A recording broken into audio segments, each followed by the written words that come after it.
On this channel, I talk a lot about becoming what you must become. Of course, that's the name of the channel, right? I talk a lot about working as hard as you can, putting the time that you have in the present and investing it into what is going to be your future.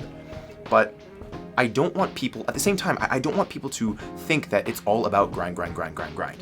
There's also things that you need to do to make sure that you rest and take time to recuperate and enjoy the life that you're building.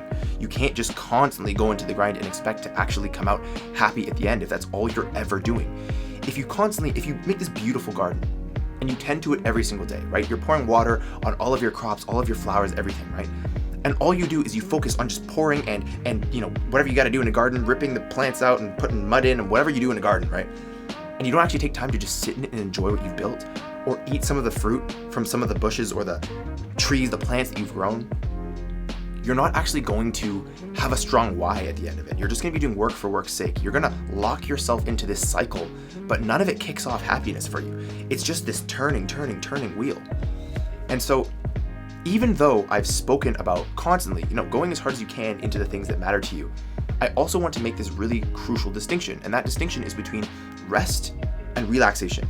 And this is a conversation with a good friend of mine that we had recently, and we got into this and we came to some really amazing conclusions, and they're the conclusions that I want to share with you today. So whereas relaxation is taking time away, right? It's just taking time away from strenuous activities, taking time away from doing the thing that you're grinding on. Rest is actually preparing yourself for the next bout of work. And so here's how they're different.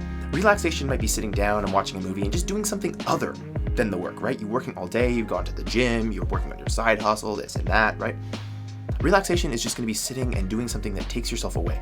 Rest, however, might be something that actually feels strenuous in the moment, okay? Taking a cold shower, getting into a sauna to a point where you're just, if any of you have been in a sauna for long enough, you realize your body starts getting really agitated and it gets really hot and you get overwhelmed.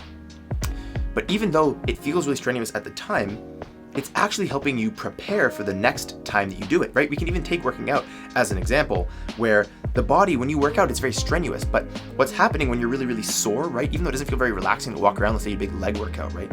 And you're walking around, you're all sore and you've been, consuming your beef, your protein, whatever you're having, right? You're eating enough carbs in, enough calories to really repair the body properly. The body is actually in a state of rest. It's repairing itself and preparing itself for the next bout of work. No, it's not relaxing, right? But it is restful. So that's the first thing I wanted to bring to you guys. The other thing that I wanted to bring up is, it kind of goes almost counter to what I just said, but this is a very interesting point in my opinion.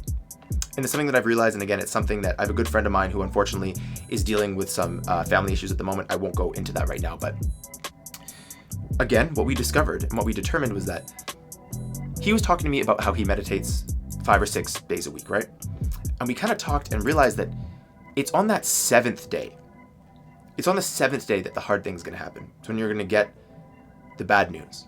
It's when you're going to have to put out the biggest fire. And so even though I talk about taking time to rest and taking time away from work, taking time to rest and relax, right? There are certain non-negotiables that I believe that if you want your life on the whole to be smooth, must happen every day. And I talk about meditation a lot on this channel. It's helped me a ton. It's helped a lot of people that I know. A lot of people that I've helped have been through recommending meditation and how to meditate and these sorts of things.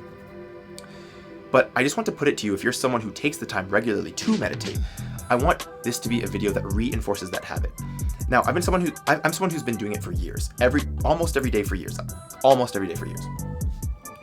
And sometimes, the good news of habit, right? The good side of habit is that it just becomes part of your life. You don't even think about it, right? You just do it.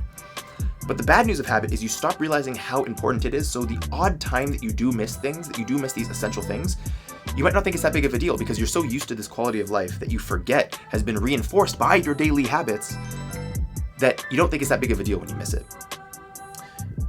I want to speak directly to you and I tell you that you might meditate 5-6 days a week, right? And that might be your non-negotiable. For other people, it's other things. For me, it's meditation. It might be journaling for you or writing or whatever it might be, right? But I want to tell you that it's on that 7th day that you're going to get the bad news. And so it's up to you whether or not you do it every day. But if you want to be able to weather the storms, you just need, and this is just a part of becoming what you must become, is you need to recognize that there's not going to be a time where you should actually take time off from these amazing practices that you have, meditation being central to these, in my opinion. It's on the 7th day that the hard thing is going to strike. And the thing is that for a lot of, especially men out there, If you have anyone depending on you, it might have friends, it might be friends who look up to you, it might be a family who looks up to you, it might be a girlfriend, a wife, whatever it is. One of the burdens that you carry is people are going to expect you to have answers. When things get hard, they're going to expect you to have answers. Now, if you want to be able to look in the mirror and see a man who has answers, or at least has the confidence that he will figure the answers out eventually, you need to do things that invest into that man. You can't just hope that you're going to be that man every single day, because every man watching this understands that internally, every man has that fear of, am I still a boy? Can I do it? Can I handle the shit? Right?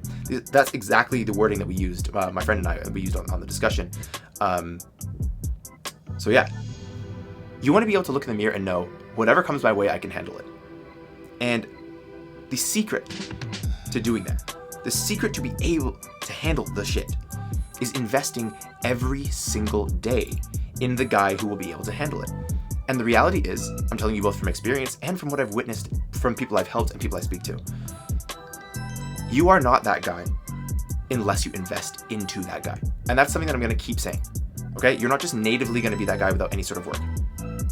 You're going to become the guy that we both know was anxious or insecure or scared or just has no idea how to move forward, right? Wants to be, talks to other people like they know stuff, right?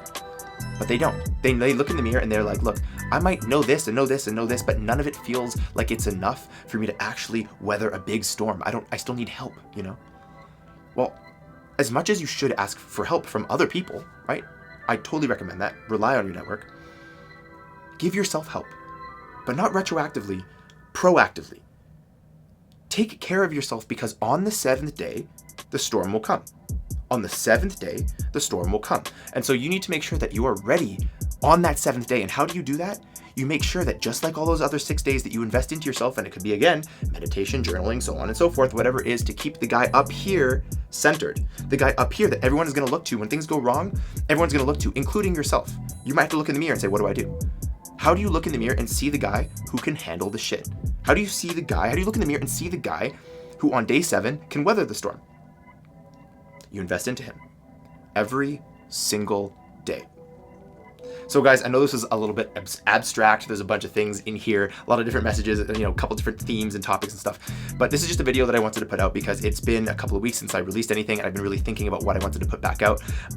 And I'm very excited to get back into this, guys. So again, as I always say, thank you so much for watching. My name is Spencer with Must Become. Always remember that your potential is your obligation, and so what you can become, you must become.